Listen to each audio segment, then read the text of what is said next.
Hello guys, welcome back to my channel.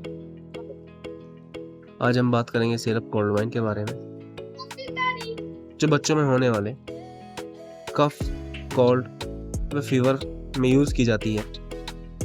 बात करते हैं कंपोजिशन। इसमें पैरासीटामोल,